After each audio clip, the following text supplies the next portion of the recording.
선지자 에녹은 하나님과 동행하더니 하나님께서 그를 들려 올려가셔서 이 땅에서 그를 볼 자가 없었습니다.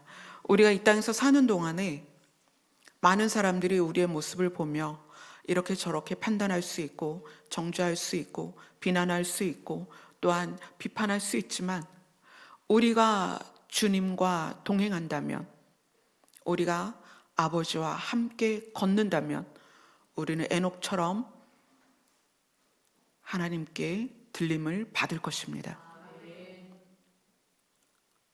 하나님과 함께 있는 것을 우리에게 근거를 두지 않고 하나님께 근거를 둘 수 있는 믿음을 허락하여 주시옵소서.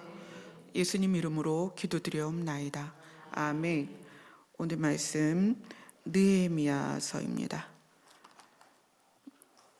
구약성경 733페이지 느헤미야 5장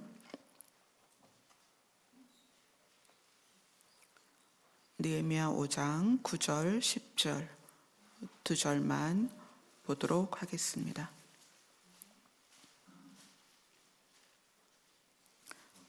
9절 10절 같이 읽습니다. 시작. 내가 또 이르기를 너희의 소행이 좋지 못하도다. 우리의 대적 이방 사람의 비방을 생각하고 우리 하나님을 경외하는 가운데 행할 것이 아니냐. 나와 내 형제와 종자들도 역시 돈과 양식을 백성에게 구워 주었거니와 우리가 그 이자 받기를 그치자. 아멘. 자, 느헤미야가 이제 이스라엘 백성들과 함께 성벽을 중건하는 것에 대해서 우리가 함께 나눴습니다. 성벽이 어떤 의미가 있는지, 우리의 높은 차원의 가치관과 우리 높은 차원의 마음이다. 그것을 가지고 있어서 우리가 하나님과의 관계 안에 있는 이 관계를 손상시키지 않고 지켜내는 것이 성벽이다.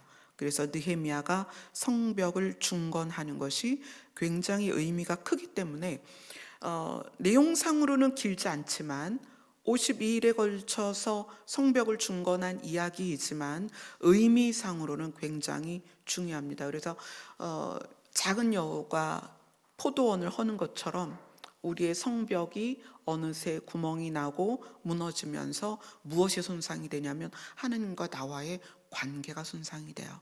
그래서 성벽을 우리가 굳건히 하는 것이 중요하고, 느헤미야가 그 일을 맡아서 예루살렘 땅으로 와서 그 일을 합니다. 근데 이제 이 3차 이제 포로가 도착을 했죠. 바벨론 포로가 귀환을 했고 느헤미야가 도착을 했고 그 일들을 이루어가는 데 있어서 귀환한 세대가 있지만 이미 거기에 거주하던 세대들이 있었어요. 근데 그 거주하던 세대들 중에 오늘 이제 본문의 내용이 시작이 되는 거예요. 5장을 보면 5장 1절에 그때에 이제 성벽을 중건하기 위해서 이제 여러 가지 일들이 이루어지고 있죠. 근데 그때의 백성들이에서 이 백성은 누구냐면 이미 거주하고 있던, 그러니까 이제 이스라엘이 바벨론으로 포로로 잡혀가고 나서 남아있는 최하층의 백성들과 그 다음에 1차 귀환, 2차 귀환해서 모여든 사람들과 그들이 이제 3차 귀환한 사람들과 이제 섞였을 거 아니에요. 근데 그때에 가장 가난했던 백성들이 부르짖는 소리가 느헤미야에게 들리는 거예요. 자, 느헤미야 5장 1절을 같이 읽습니다. 시작. 그때의 백성들이 그들의 아내와 함께 크게 부르짖어 그의 형제인 유다 사람들을 원망하는데, 자, 그들의 형제인 유다 사람들을 원망하는데 이 원망하는 이유가 있습니다. 이유를 2절부터 5절까지 함께 읽겠습니다. 시작. 어떤 사람은 말하기를 우리와 우리 자녀가 많으니 양식을 얻어먹고 살아야 하겠다 하고, 어떤 사람은 말하기를 우리가 밭과 포도원과 집이라도 저당 잡히고 이 흉년의 곡식을 얻자 하고, 어떤 사람은 말하기를 우리는 밭과 포도원으로 돈을 빚내서 왕에게 세금을 바쳤도다. 우리 육체도 우리 형제의 육체와 같고 우리 자녀도 그들의 자녀와 같거늘 이제 우리 자녀를 종으로 파는도다. 우리 딸 중에 벌써 종된 자가 있고 우리의 밭과 포도원이 이미 남의 것이 되었으나 우리에게는 아무런 힘이 없도다 하더라. 이것을 이제 느헤미야가 듣습니다. 기존에 바벨론으로 잡혀갔던 포로들은 사실 상류층이었어요. 귀족들이었고 잘 사는 사람들이었어요. 그래서 그들이 가서 바벨론에 가서 다니엘과 세 친구들 이야기가 있죠. 그들이 정치적인 부분에서 굉장히 고위층을 이루면서 살았습니다. 그런데 귀족들은 다 잡혀가고 많이 배운 기술자들은 다 잡혀가고 농사 짓던 최하층만 남은 상태에서 그들은 먹고 사는 게 너무 힘들었어요. 왜냐하면 국가의 기반이 다 흔들렸기 때문에 정말 땅을 갈아서 파종을 하고 곡식을 키워서 양을 키워가면서 먹고 살았지만 너무 힘들었다는 거예요. 근데 1차, 2차, 3차 포로들이 귀환할 때 그들은 자기들의 재산을 가지고 왔어요. 기득권을 가지고 왔단 말이에요. 근데 기존에 남아있던 사람들은 너무 힘들었고, 그래서 그들이 빚을 내야만 살 수 있어서 그 빚을 내는 것이 어느 정도까지였냐면 자기 자식을, 빚을 갚을 수 없으니 자식을 종으로 내어주는 상황까지 왔다는 거예요. 이제 이것을 이야기를 들은 느헤미야가 6절에 보면 내가 백성의 부르짖음과 이런 말을 듣고 크게 노하였다. 너무 화가 난 거예요. 어떻게? 그래서 7절을 같이 읽겠습니다. 7절 시작. 깊이 생각하고 귀족들과 민장들을 꾸짖어 그들에게 이르기를 너희가 각기 형제에게 높은 이자를 취하는도다 하고 대회를 열고 그들을 쳐서. 귀족들과 민장들은 치리자들이에요. 귀족들은 이제 타고난 그 지위가 있는 사람들이고 민장들은 역할을 맡아서 백성들을 뭐 면장, 읍장, 동장 이런 거 있잖아요. 동사무소 이런 그 행정적인 걸 맡은 치리자들이에요. 그래서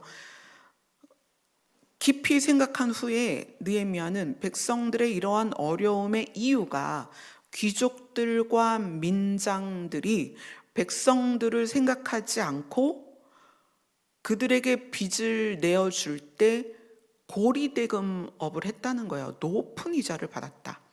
그래서 큰 집회를 열고 귀족들과 치리자들을 다 불러서 그들에게 말을 합니다.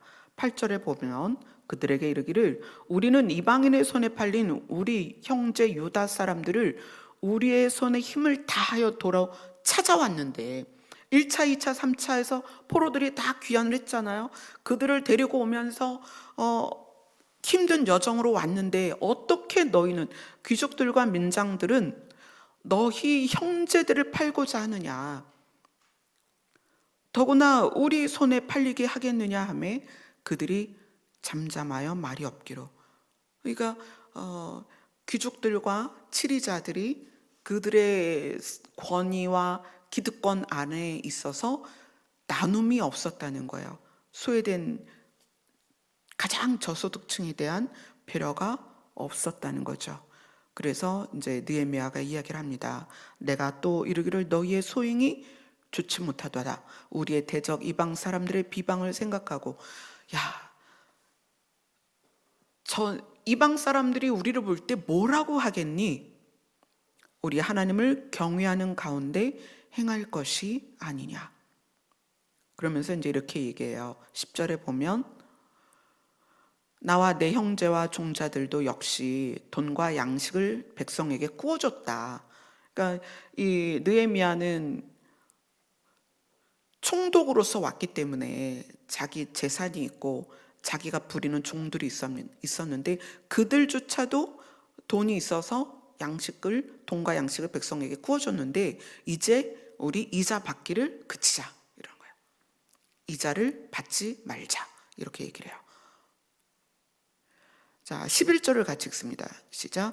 그런즉 너희는 그들에게 오늘이라도 그들의 밭과 포도원과 감람원과 집이며 너희가 구워준 돈이나 양식이나 새 포도주나 기름의 100분의 1을 돌려보내라 하였더니 저당 잡힌 거 있으면 다 돌려줘라. 그리고 여기에서 이제 100분의 1을 돌려주라, 그거는 원래 이제 그 이자를 1%의 이자를 받는 게 기본이었어요, 이때에는. 근데 니네가 받은 이자도 돌려줘라.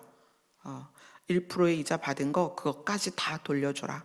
그래서 그들이 그렇게 느헤미야의 말대로 하겠습니다 하고 맹세를 합니다.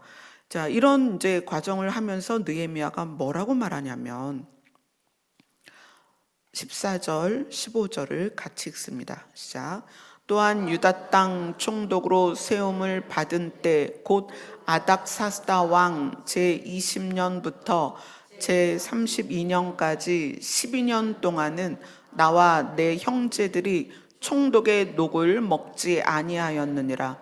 나보다 먼저 있었던 총독들은 백성에게서 양식과 포도주와 은 40세겔을 그들에게서 빼앗았고 또한 그들의 종자들도 백성을 압제하였으나 나는 하나님을 경외함으로 이같이 행하지 아니하고.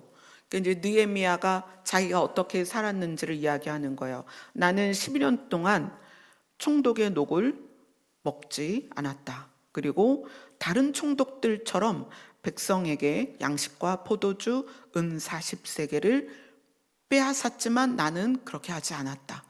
백성들을 압제하지 않았다. 왜냐하면 나는 하나님을 경외하기 때문에. 지금 느헤미야가 2번이나 고백합니다. 오늘 읽었던 9절에서도 하나님을 경외하는 가운데 행해야 할 것 아니냐, 우리가 하나님을 경외하는 마음으로 살아야 될 거 아니냐, 나는 하나님을 경외함으로 다른 총독들처럼 행하지 않았다라고 얘기하는 거예요. 그 하나님을 경외하는 게 뭐냐는 거예요. 하나님을 경외하는 거. 단순히 하나님을 믿고 하나님은 전능하신 분이니까 두려워서 그 두려움 앞에서 살아야 된다, 이런 뜻이 아닙니다. 하나님을 경외한다는 것은 굉장히 넓은 차원의 이야기예요. 하나님을 경외한다는 것은 우선은 하나님의 진심을 알아야 돼요. 그 진심이 나를 압도해야 돼요. 여러분 인생에서, 여러분의 삶에서, 여러분의 신앙에서, 여러분의 예배에서, 여러분의 기도 가운데 이 과정을 반드시 가야 됩니다. 하나님의 진심이 나를 압도해야 돼요. 느헤미야는 어떤 부분에서 하나님의 진심에 압도되었을까요?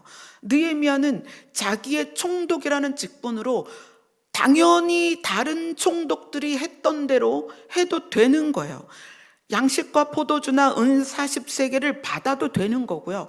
다른 총독들이 했던 것처럼 왕에게 총독의 녹을 받아도 됩니다. 그러나 12년 동안 총독의 녹을 받지 않았고 백성들에게서 양식이나 포도주나 은 40세겔을 받지 않았습니다. 왜 그랬냐고요? 느헤미야는 이렇게 대답하는 거예요. 나는 하나님을 경외한다. 어떻게 하나님에게 압도되었길래 당연히 누려야 되는 것에 대하여 당연하다고 생각하지 않는가? 우리가 우리 백성들에게 구워줬지만 우리가 그들에게 이자를 받지 말자. 그리고 그들에게 저당 잡은 거 있다면 이젠 내어주자. 이것이 하나님을 경외하는 가운데 행해야 할 것을 느헤미야가 이야기를 하는 거예요. 도대체 하나님을 경외한다는 것이 하나님의 본심에 압도된다는 것이 뭘까요? 이제 한번 봅시다. 이 역사적으로 보면 느헤미야는 3차 포로 귀환 때 돌아온 거예요. 그러면 느헤미야는 2차 포로 귀환을 알고 있습니다. 2차 포로 귀환 때는 이제 그 에스라를 통해서 멈추었던 성전 건축이 마무리가 되죠. 1차 포로 귀환 때는 스룹바벨이 예수아와 함께 와서 명령대로 성전 건축을 토대를 시작을 합니다. 1차, 2차, 3차의 포로 귀환을 알고 있는 느헤미야는 그 이전의 일까지도 이제 깊이 갑니다. 한번 보겠습니다. 다니엘서로 갑니다. 다니엘서 9장.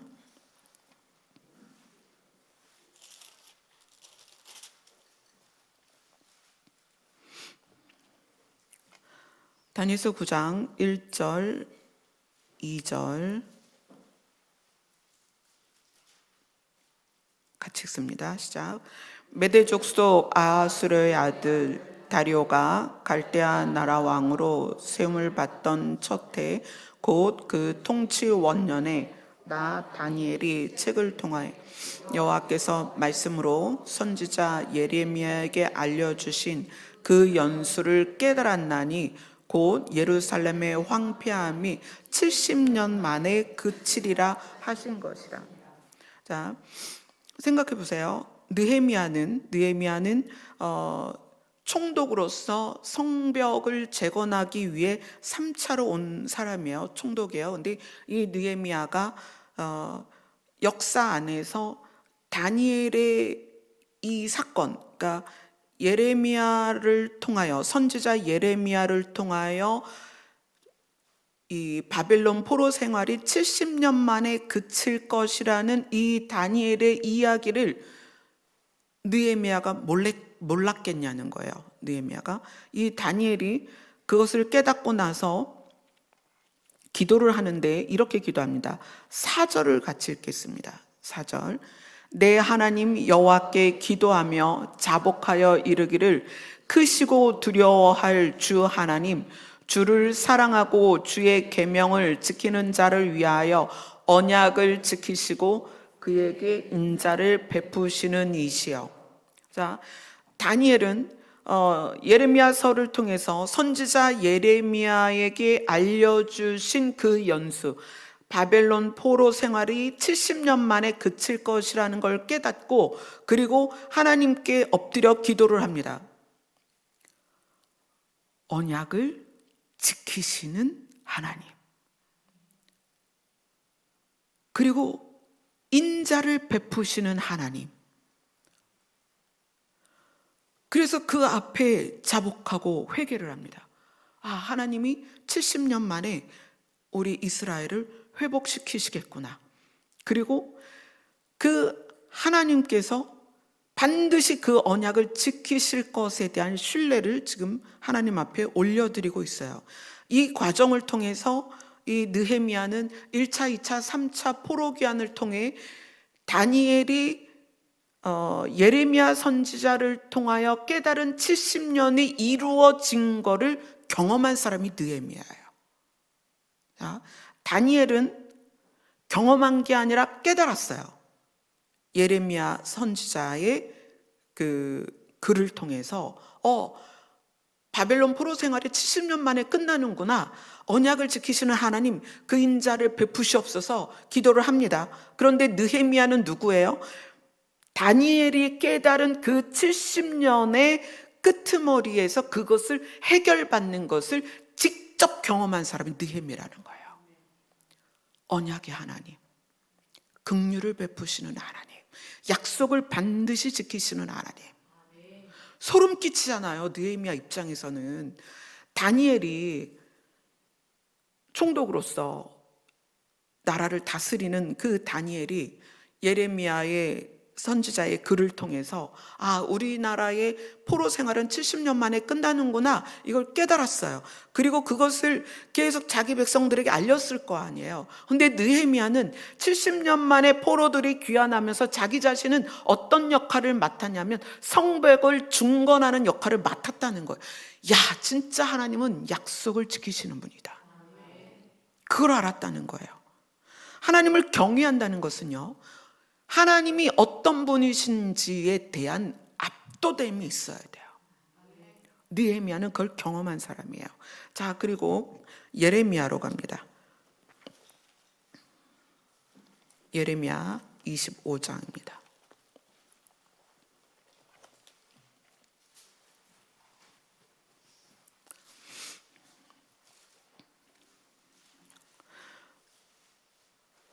예레미야 25장으로 가면 이제 예레미야가 하나님으로부터 말씀을 받습니다. 25장 2절에서 3절 같이 읽겠습니다. 시작. 선지자 예레미야가 유다의 모든 백성과 예루살렘의 모든 주민에게 말하여 이르되, 유다의 왕 아몬의 아들 요시야 왕 13세부터 오늘까지 23년 동안 여호와의 말씀이 내게 임하기로 내가 너희에게 꾸준히 일렀으나 너희가 순종하지 아니하였느니라. 자, 23년 동안 선지자 예레미야는 하나님의 말씀을 받아서 알렸습니다. 그러나 너희가 순종하지 않았다. 자, 4절을 같이 읽습니다. 시작.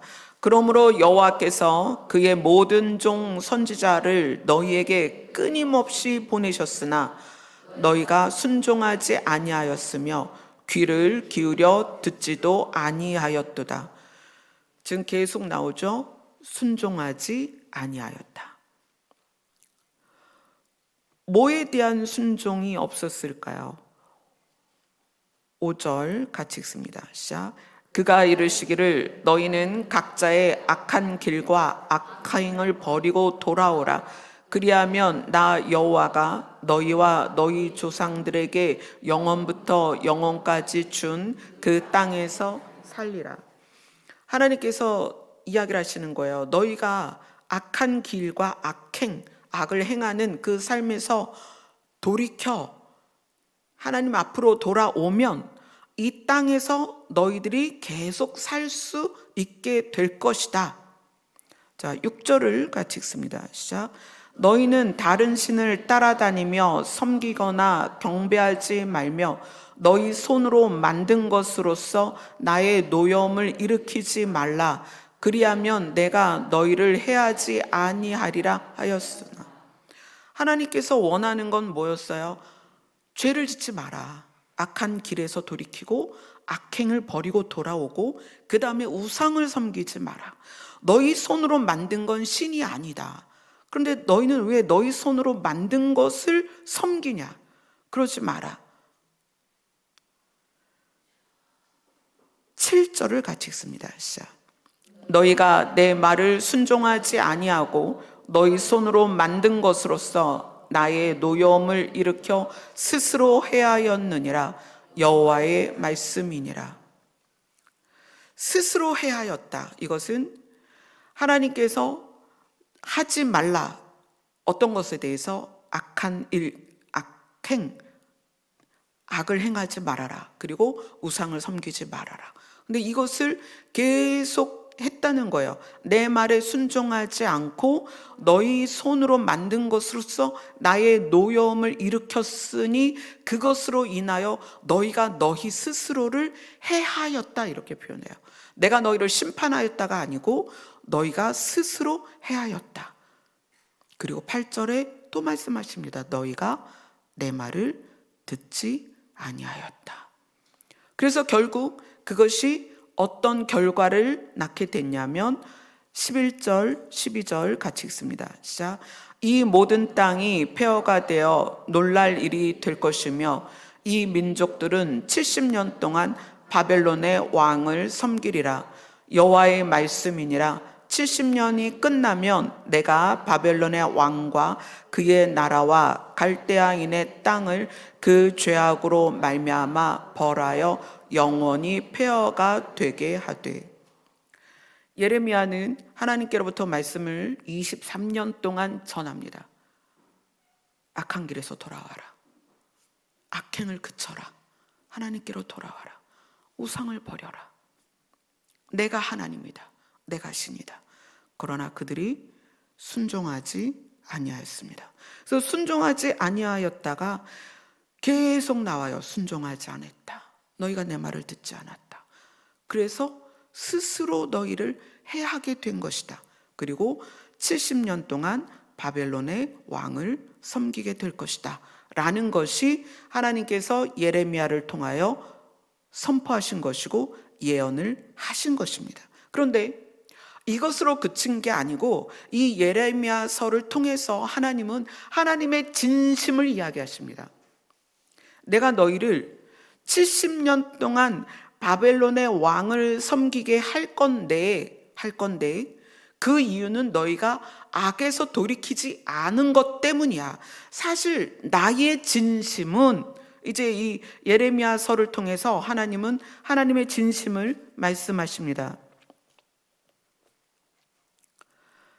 26장으로 갑니다. 예레미야 26장.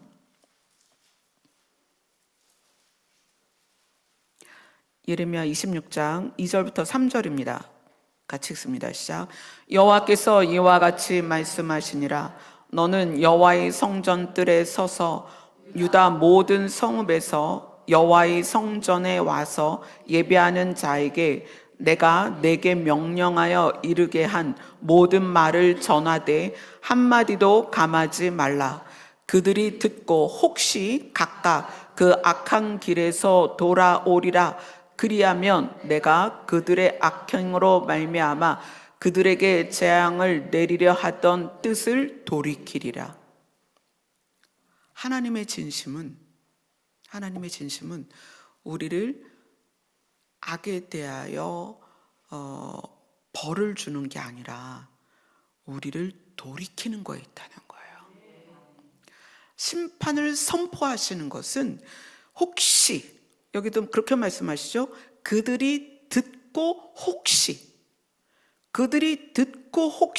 각각 그 악한 길에서 돌아온다면 나는 그들에게 재앙을 내리지 않을 거야. 내가 원하는 것은 그들의 악행에 대한 재앙이 아니라 그들의 악행에서 돌아오는 거야. 여러분, 하나님의 진심을 아셔야 됩니다. 하나님의 진심은 우리가 돌이키는 것이지 우리가 죄에 대하여 심판받는 거에 있지 않다는 거예요. 그래서 26장에서 하나님은 다시 말씀하시는 거예요. 너는 성전뜰에 서서 다시 선포해라. 하나도 감하지 말고 한마디도 감하지 말고 그대로 얘기해라. 그들이 듣고 혹시 각각 그 악한 길에서 돌아오면 내가 그들에게 내리리라 한 재앙을 내리지 않을 거야. 여러분, 하나님의 진심은요, 우리를 살리는 거예요. 우리의 모습에 근거를 두지 않습니다. 우리가 주홍같이 붉은 죄를 졌을지라도 하나님은 우리를 살리는 게 진심이세요. 예레미야 26장 13절 같이 읽습니다. 시작. 그런즉 너희는 너희 길과 행위를 고치고 너희 하나님 여호와의 목소리를 청종하라. 그리하면 여호와께서 너희에게 선언하신 재앙에 대하여 뜻을 돌이키시리라. 예레미야는 하나님의 이 진심을 알고 있는 거예요. 하나님이 왜 재앙을 선포하시는지, 너희들이 포로 생활을 70년 하게 될 것이다를 왜 선포하시는지 압니다. 그래서 다시 이야기하는 거예요. 너희는 너희 길과 행위를 고치고 하나님의 목소리를 청종하고 그리고 그분을 향하면 여호와께서 너희에게 선언하신 재앙에 대하여 뜻을 돌이키실 거다. 제발 하나님의 진심을 알았으면 좋겠다. 그런데 이것을 말하는 이 예레미야에 대해서 이스라엘 백성들이 어떻게 반응했는가? 예레미야 26장 8절을 같이 읽겠습니다. 시작. 예레미야가 여호와께서 명령하신 말씀을 모든 백성에게 전하기를 마침에 제사장들과 선지자들과 모든 백성이 그를 붙잡고 이르되 내가 반드시 죽어야 하리라. 예레미야는 하나님의 진심을 알기 때문에 하나님이 너희들에게 70년 포로 생활을 하게 할 거야. 하지만 포로 생활을 하게 하는 게 하나님의 진심이 아니고 너희가 악행에서 돌이키는 게 하나님의 진심이야. 너희가 돌이키기만 한다면 하나님이 재앙을 내리지 않을 거야 라고 선언을 했지만 이스라엘 백성들은 너는 반드시 죽어야 된다. 어떻게 하나님이 이스라엘에게 재앙을 내린다고 네가 선포할 수 있냐? 그러니까 이스라엘 백성들은 하나님의 진심에는 관심이 없고 예레미야가 선포한 것이 기분이 나쁜 거예요. 재앙을 내리겠다는 그 선포가 기분이 나쁜 거예요. 그래서 이렇게 얘기하는 거죠. 내가 반드시 죽어야 하리라. 예수님도 마찬가지예요. 예수님도 회개를 외쳤습니다. 천국 복음을 외쳤어요. 그런데 어떻게 했죠? 예수님에게도 네가 반드시 십자가에 못 박혀야 하리라. 그리고 그를 못 박으소서 소리를 질렀죠. 우리는 하나님의 진심이나 예수님의 진심을 잘 몰라요. 얼만큼 우리를 사랑하시는지, 그것에 대하여 어떻게 처절하게 값을 치르셨는지 그 진심에는 사실 관심이 없어요. 그 진심에 압도되질 않아요. 왜냐하면 내 원함이 너무 크기 때문에, 내 바람이 너무 크기 때문에. 그래서 여기서 그렇게 반응하는 거예요. 이들의 바람은 이스라엘이 나라가 날마다 더 굳건하고 강건하고 하나님의 은혜 안에서 하나님의 주시는 복을 누리는 그런 나라가 되기를 원하거든요. 이게 너무 큰 거예요. 그러니까 선포하는 예레미야를 반드시 죽어야 하리라. 이렇게 그들이 외칩니다. 자, 예레미야 어디로 가냐면 29장으로 갈게요. 29장으로 가면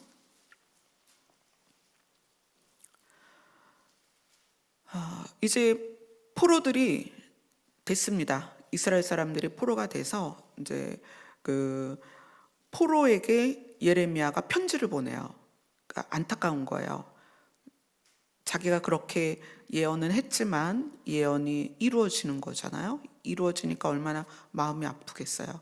그래서 29장 1절에 보면 선지자 예레미야가 예루살렘에서 편지를 느부갓네살이 예루살렘에서 바벨론으로 끌고 간 포로 중 남아있는 장로들과 제사장들과 선지자들과 모든 백성에게 보냈는데 편지를 보냈습니다. 자, 뭐라고 말하냐면 29장 4절부터 7절까지 같이 읽습니다. 시작.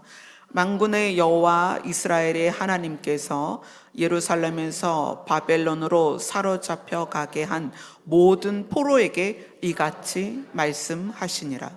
너희는 집을 짓고 거기에 살며 텃밭을 만들고 그 열매를 먹으라. 아내를 맞이하여 자녀를 낳으며 너희 아내들이 아내를 맞이하여 너희 딸이 남편을 맞아 그들로 자녀를 낳게 하여 너희가 거기에서 번성하고 줄어들지 아니하게 하라. 너희는 내가 사로잡혀 가게 한 그 성읍의 평안을 구하고 그를 위하여 여호와께 기도하라. 이는 그 성읍이 평안함으로 너희도 평안할 것임이니라. 자, 포로로 잡혀간 백성들에게 하나님께서 말씀하신 것을 예레미야가 편지로 써서 보냅니다. 거기에 가서 일상을 살아라. 데모를 해라, 아니면 거기 굴복하지 마라, 이런 게 아니라 너희는 그곳에서 일상을 살아라. 여러분, 우리는 나그네입니다. 우리는 하나님의 나라를 목적지로 해서 가는 여정이에요. 여러분, 이 가는 여정에서 삶을 사세요. 여러분이 해야 할 바를 하세요. 남편은 남편으로, 아내는 아내로, 부모는 부모로, 자녀는 자녀로. 우리가 세상에 있는 것에 대해서 여러분 세상을 적대시하지 마세요. 하나님은 바벨론의 포로로 끌려간 그들에게 이렇게 섬세하게 이야기하십니다. 아들들은 아내를 맞이하게 해라. 딸들은 남편을 맞이하게 해라. 그리고 삶을 살아라. 거기에서 평안하도록 그곳에 평안을 구해라. 내가 그들을 평안하게 하고 그 안에 있는 너희를 평안하게 할 것이다.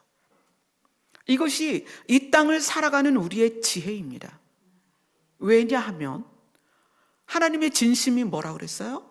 우리를 살리는 거예요.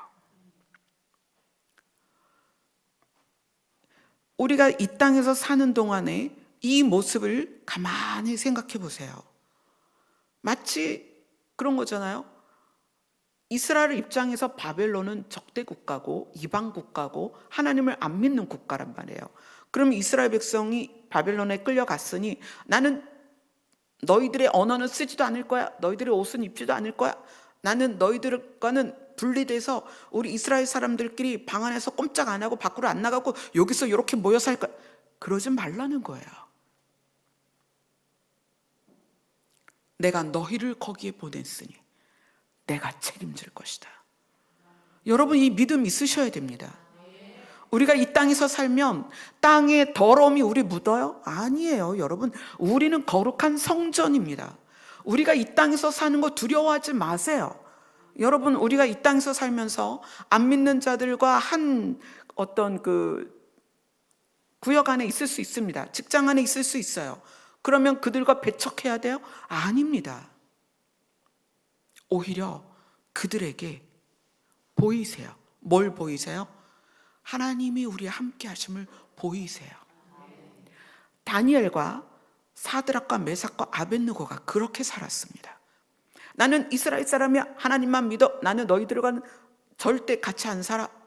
이러고 방 안에 똘똘 뭉쳐갖고 네 사람이 방 안에 앉아서 우리는 너희들과 언어도 같이 쓰지 않을 거야. 너희들 옷도 입지 않을 거야. 이렇게 산 게 아니란 말이에요. 그들 안에 들어가서 그들 안에서 뭘 보여줬어요? 살아계신 하나님을 보였다는 거예요. 이 포로들에게 보낸 편지가 이거 굉장히 중요한 거예요. 우리가 이 땅에서 어떻게 살아야 될까? 저 그런 분들 많이 봤거든요. 여러분, 마지막이에요. 마지막 때예요. 예수님 오실 거예요. 자, 이제 걸어 잠그세요. 이제 이방인들, 세상 사람들, 안 믿는 사람들하고는 만나지도 말아야 돼요.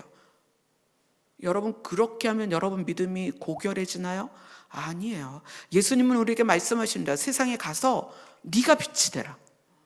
저 깜깜한 세상에 가서 네가 빛이 돼야 돼.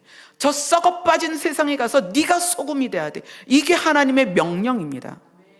포로들에게 말씀하시는 거예요. 가서 아내를 삼아, 며느리를 삼고 사위를 삼아. 어떻게 하라는 거예요? 하나님의 백성으로서 당당하게 살아라. 그곳에 평안을 빌어라. 내가 그곳에 평안을 줄 테니. 그래서 이 유다인들이 포로로 잡혀갔지만 거기에서 계속 정치적으로 왕 다음에 계속 그 일들을 감당해 나갑니다. 그리고 믿지 않는 그 왕들에게서 고백을 하게 해요. 어떻게 고백하게 돼요? 너희의 하나님이 살아계신 진짜 신이다. 여러분, 그 정도의 깡다구는 있어야 됩니다. 이 세상에서. 그렇게 사세요. 괜히 뭐 안 믿는 사람 만나면 뭐 묻을 것처럼 막 그러지 마세요. 우리는 빛입니다. 아주 깜깜한 곳에 성냥불 하나로 동굴이 밝혀지듯이 여러분 한 사람이 세상을 향해 나가면 여러분 한 사람이 세상을 밝히는 거예요. 포로에게 보낸 예레미야 편지는 굉장히 중요한 거예요. 자, 그 다음에 8절, 9절 같이 읽습니다. 시작. 만군의 여호와 이스라엘의 하나님께서 이와 같이 말하노라. 너희 중에 있는 선지자들에게와 점쟁이에게 미혹되지 말며 너희가 꾼 꿈도 고지 듣고 믿지 말라. 내가 그들을 보내지 아니하였어도 그들이 내 이름으로 거짓을 예언하니라. 여호와의 말씀이니라. 자, 이 이야기는 뭐냐면 바벨론의 포로로 끌려갔기 때문에 두렵잖아요. 그죠? 자기의 기반이 아니란 말이에요. 두렵고 눈치 보고 어찌할 바를 모르고 하나님께 버림받은 것 같은 거예요. 그죠? 바벨론으로 끌려갔으니까 하나님께 버림받은 느낌인 거예요. 그러다 보니 자꾸 의지하는 거야. 야, 하나님이 뭐라 그러시니? 너 하나님 음성 듣는다며. 하나님이 뭐라 그러셔? 내가 꿈에 이런 꿈을 꿨어. 그래? 나는 이런 꿈을 꿨는데. 이러지 말라는 거예요. 뭘 신뢰하라는 거예요? 하나님의 진심을 신뢰하라는 거예요. 예레미야에게 약속하셨어요. 70년 만에 너희를 회복할 것이다. 그럼 뭐죠? 70년만 참자. 기다리자.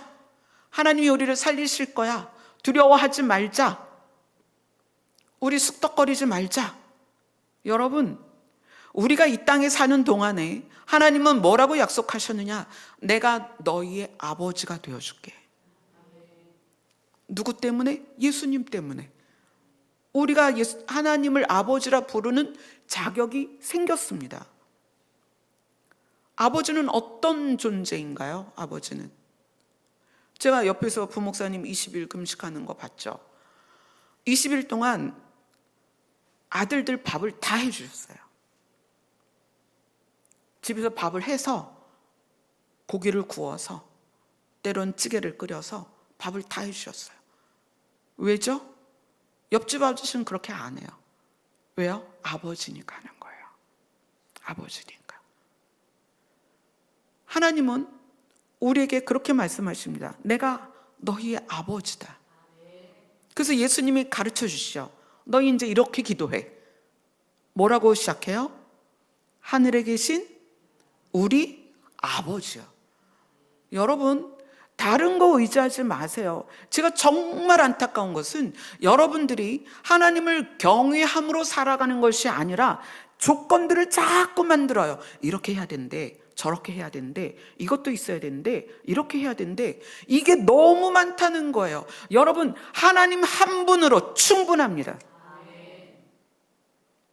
그래서 하나님께서 포로로 잡혀간 이스라엘 사람들에게 말씀하시는 것, 걱정하지 마. 결혼할 때 되면 결혼하고, 일해야 될 거 있으면 일하고, 관계를 맺어가고, 주눅들지 말고, 이스라엘이라고 바벨론에 들어가가지고 막 그러지 말고. 그래서 뭐라 그래요? 너희들의 수가 줄어들지 않게 해라. 주눅들지 마라. 길을 펴고 살아라. 그리고 너희를 위해서 오히려 그들에게 평안을 구해라. 내가 그들에게 평안을 줘서 그 안에서 너희도 평안을 누리게 할 것이다. 여러분, 세상을 이기세요. 괜찮습니다. 세상을 이기시는 이김이 그리스도 안에 있고 그 그리스도가 우리 안에 있기 때문에 우리는 세상을 이길 능력이 있어요. 뭐가 두려워요? 그래서 그러한 상태에서 영적으로 쪼그라든 이스라엘 사람들이 모여서 너 지난밤에 무슨 꿈 꿨니? 나 이런 꿈 꿨는데 잠자리가 뒤숭숭해. 아무래도 무슨 일이 있으려나 봐. 이래가면서 너 뭐 하나님 음성 뭐 못 들었냐? 야, 누구 좀 찾아가 봐. 찾아가서 앞으로 무슨 일이 있을 건지 좀 물어봐.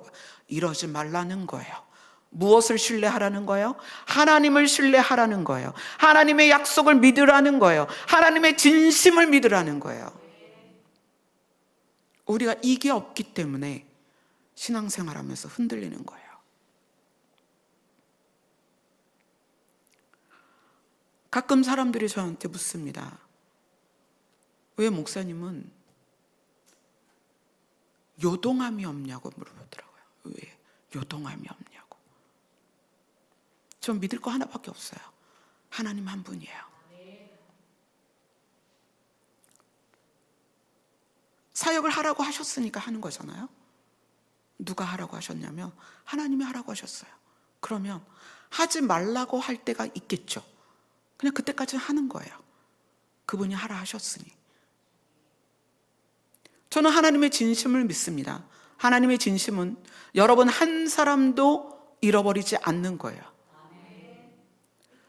여러분은 여러분 자신에게 자꾸 근거를 찾아요.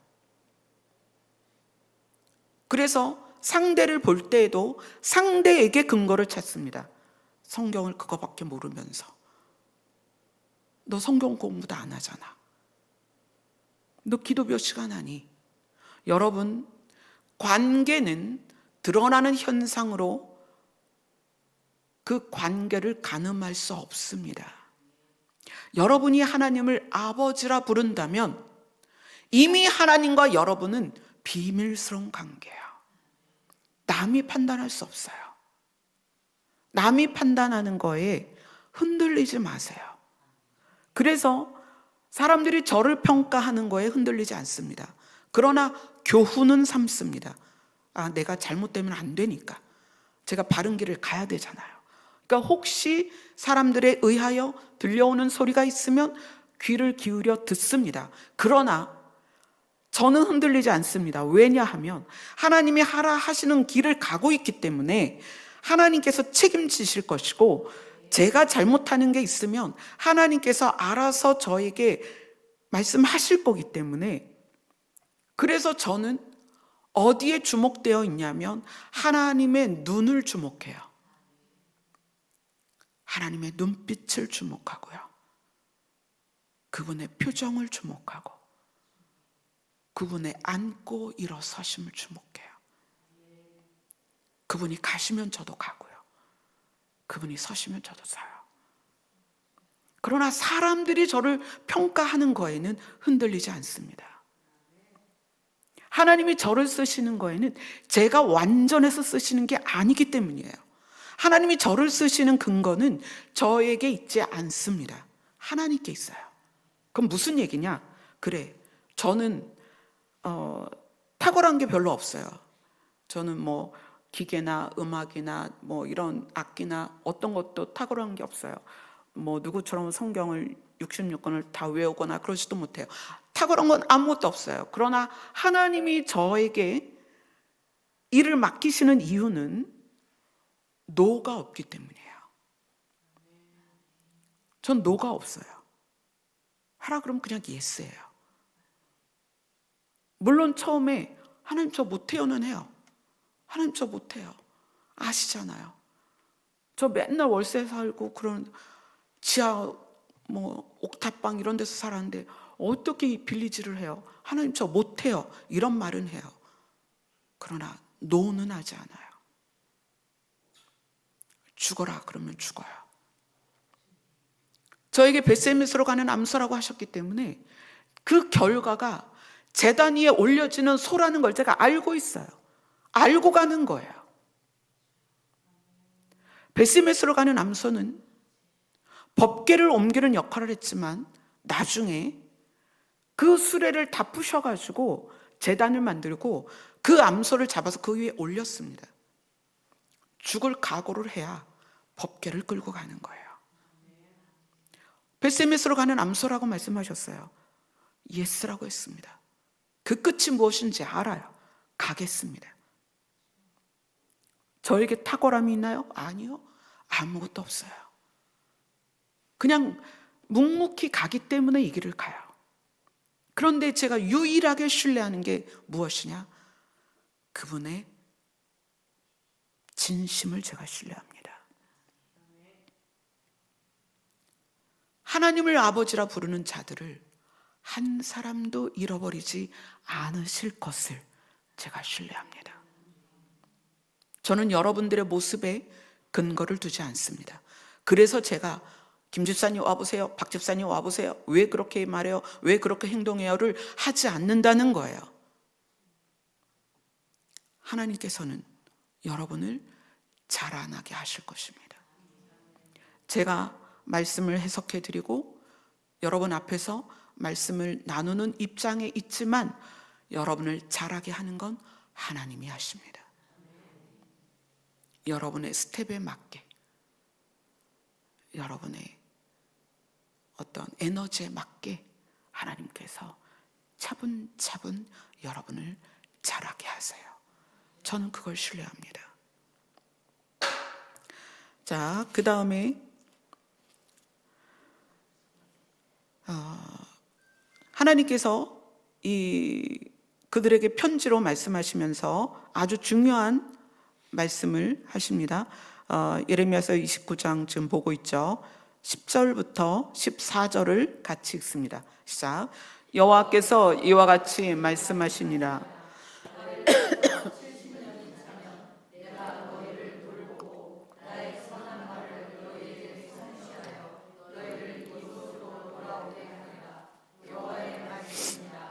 너희를 향한 나의 생각을 내가 아나니 평안이요 너에게 미래와 희망을 주는 것이니라.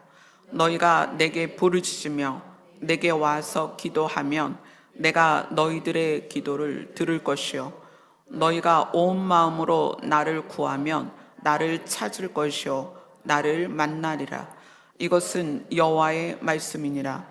나는 너희들을 만날 것이며 너희를 포로된 중에 다시 돌아오게 하되 내가 쫓아 보내었던 나라들과 모든 곳에서 모아 사로잡혀 떠났던 그곳으로 돌아오게 하리라.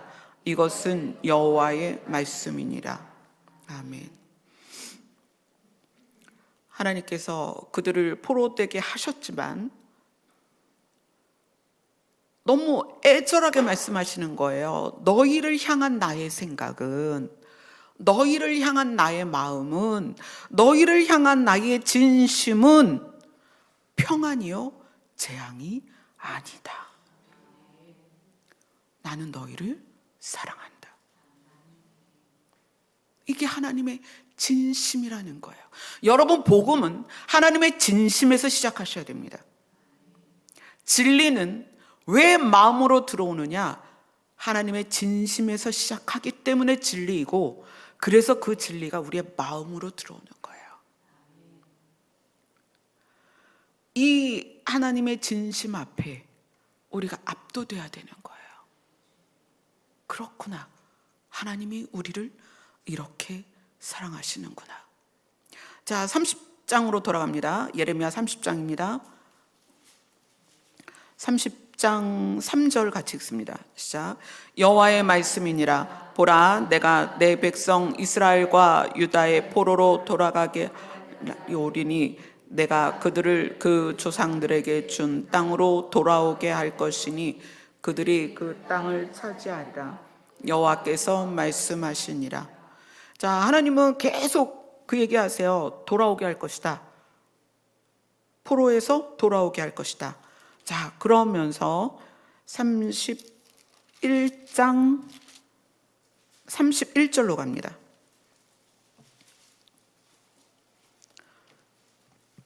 31장 31절부터 33절까지 같이 읽습니다. 시작. 여호와의 말씀이니라. 보라, 날이 이르르니 내가 이스라엘 집과 유다 집에 새 언약을 맺으리라. 이 언약은 내가 그들의 조상들의 손을 잡고 애굽 땅에서 인도하여 내던 날에 맺은 것과 같지 아니할 것은 내가 그들의 남편이 되었어도 그들이 내 언약을 깨뜨렸음이라. 여호와의 말씀이니라. 그러나 그날 후에 내가 이스라엘 집과 맺을 언약은 이러하니 곧 내가 나의 법을 그들의 속에 두며 그들의 마음에 기록하여 나는 그들의 하나님이 되고 그들은 내 백성이 될 것이라. 여호와의 말씀이니라.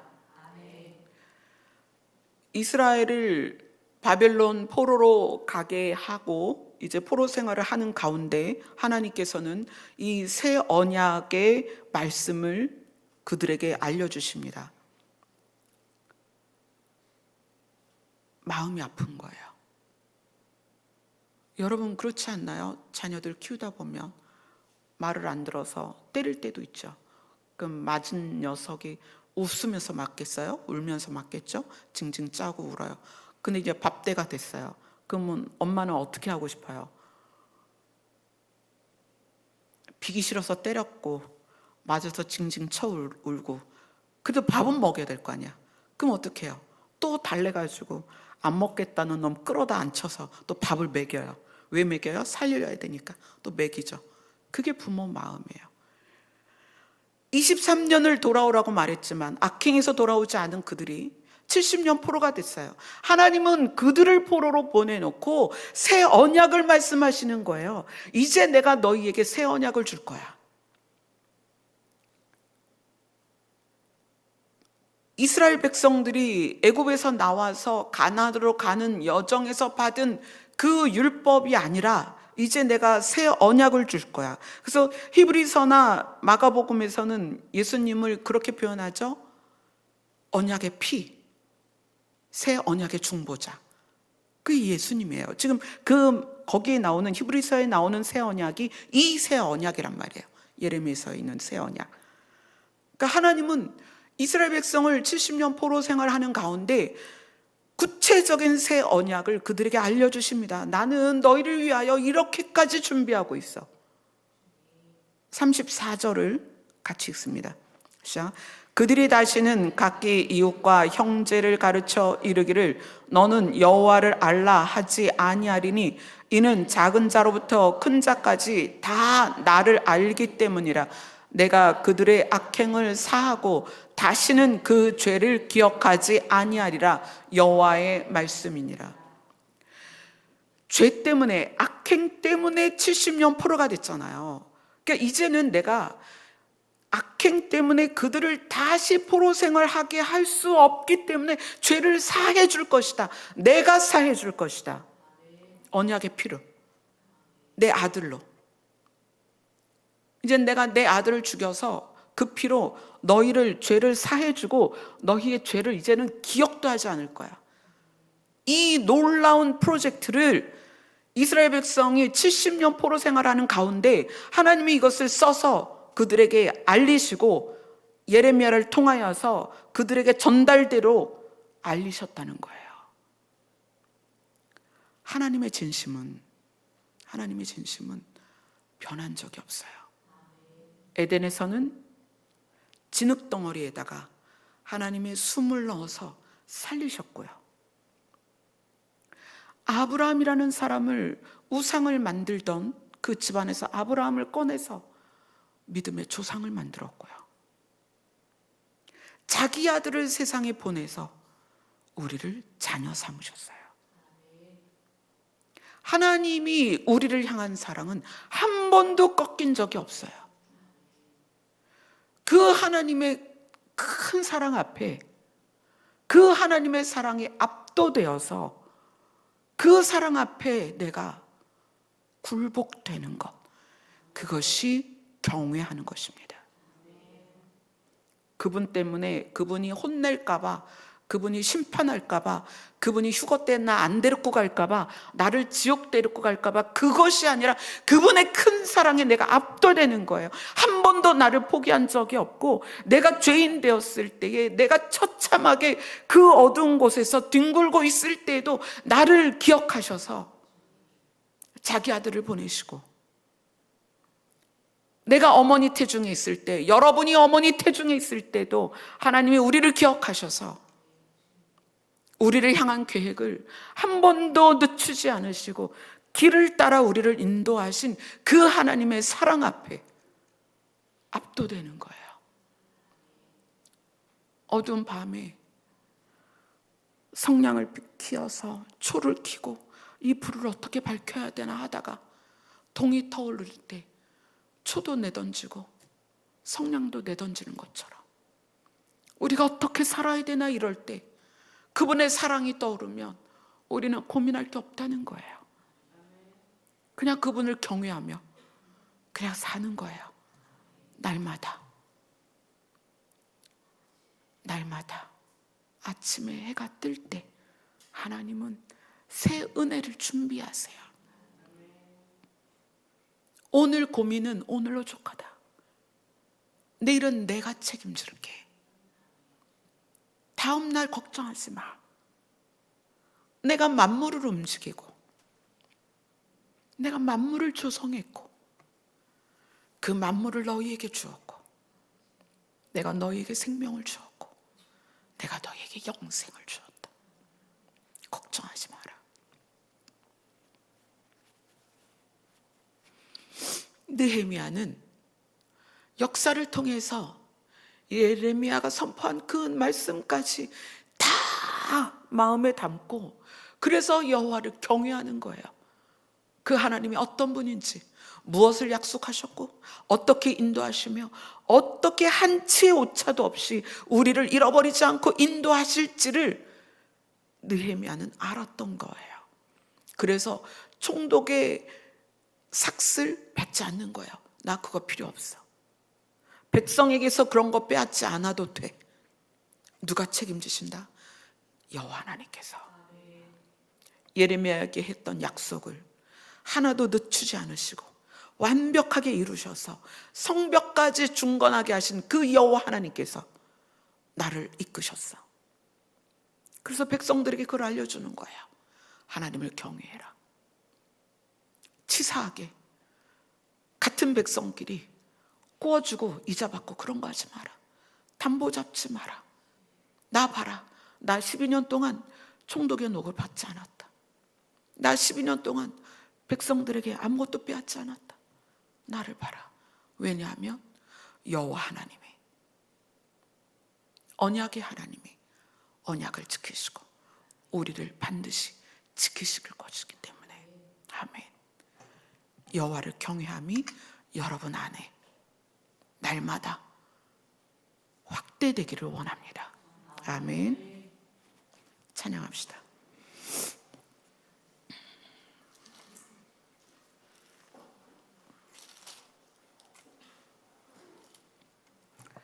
(421장입니다)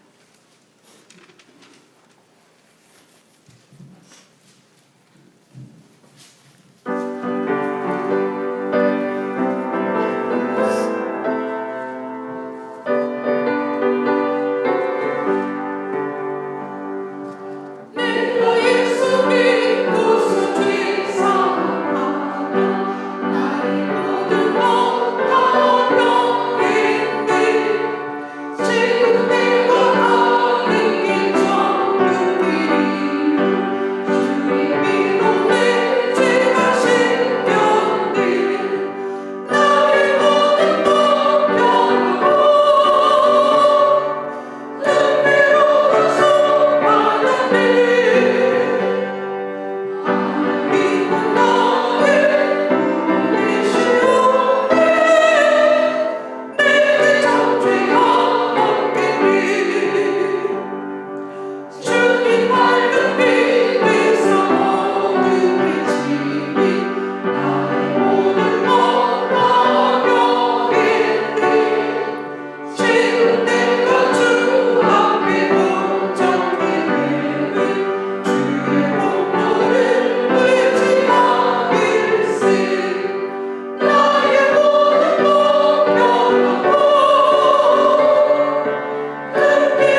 한번 따라서 하시겠습니다.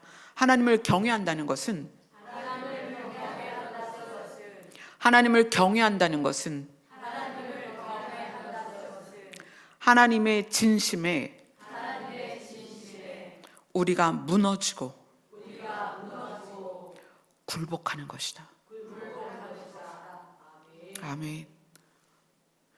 지금 이제 우리 12시까지 기도해야 되는데 그 기도하는 시간이 하나님의 진심에 우리가 무너지고 굴복되는 시간이 되었으면 좋겠습니다. 기도하겠습니다.